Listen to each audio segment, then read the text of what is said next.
Depuis quelques heures, c'est le même nom qui défile sur la toile.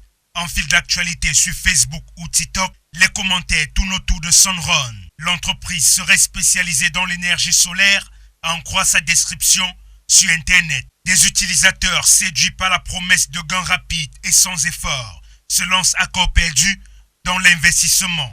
Après avoir tenté sans succès de nous connecter sur le site Sunrun, plutôt que de nous contenter des témoignages en ligne, nous décidons de mener nos investigations sur le terrain. C'est ici, à Bonabéry, dans l'arrondissement de Douala 4e, que Sunrun a installé l'un de ses bureaux. Nous suivons les indications d'orientation placées par l'entreprise. Le bureau est situé au premier étage de cet immeuble. Première surprise, la porte est hermétiquement fermée. La plaque indicative placée au balcon a été enlevée. À quelques pas du bureau déserté, des individus qui semblent attendre ou discuter entre eux. Ce sont des souscripteurs, des victimes tout comme les autres qui se sont rendus sur place dans l'espoir de trouver des réponses à leurs questions. Mais ici, ils découvrent la dure réalité. Josper nous raconte son histoire.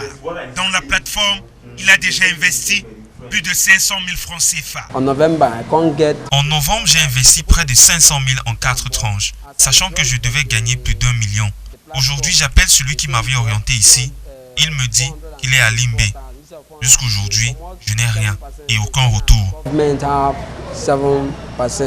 Rodrigue, par contre, a pu retirer son capital avant la fermeture du site internet. Au fur et à mesure que j'investissais, l'affaire devenait louche. J'ai décidé de retirer mon argent. Pour les experts en cybercriminalité, les plateformes de cette nature ne peuvent être que des arnaques. Leur mode de fonctionnement simple est souvent invisible des investisseurs. Je dis toujours, il n'y a aucun business sans produit ou bien sans service. Quand ils ouvrent un système Ponzi, ils savent déjà que bon, nous avons 6 mois pour générer 1 milliard.